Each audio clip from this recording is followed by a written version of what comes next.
Soldado? Soldado? O que houve, soldado? Você está adormecido ainda. O que houve? Eu vi um monte de crianças em volta de mim cuidando e outros cantando.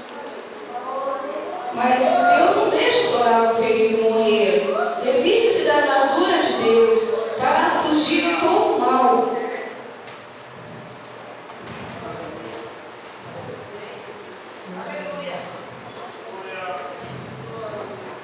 Essa armadura vai fazer com que você fuja do mal, das ciladas do inimigo.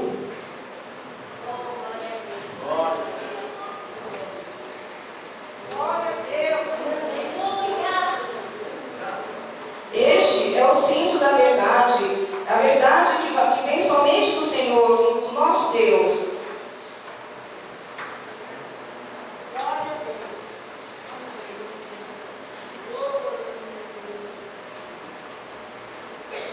Essa é a couraça da justiça, porque Deus é perfeitamente justo.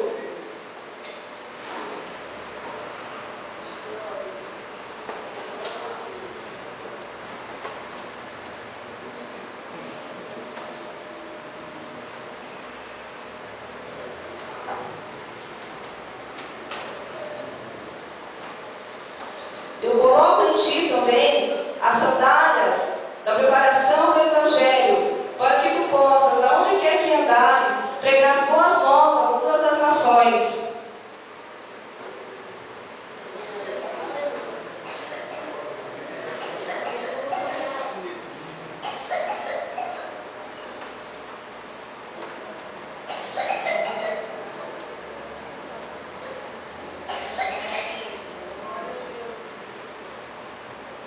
E esse aqui, você vai estar com o escudo da fé,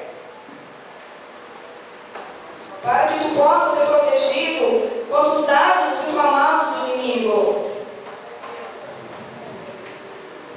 E com o capacete da salvação, onde tu serás diante do Senhor, aquilo que tu és fiel a Ele. E essa é a espada, que é a palavra de Deus.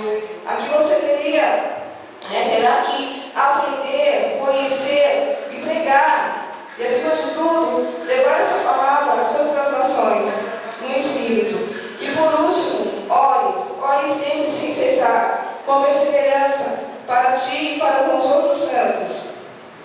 Soldado, vai-te em paz, e os anjos do Senhor darão ordem a teu respeito, para te guardar em todos os teus caminhos. Estou pronto para outra batalha. Igreja do Senhor, essa foi uma ensinação de que nós somos os soldados de Cristo. E que nesta noite, nesta tarde, você possa sair daqui seguro e saber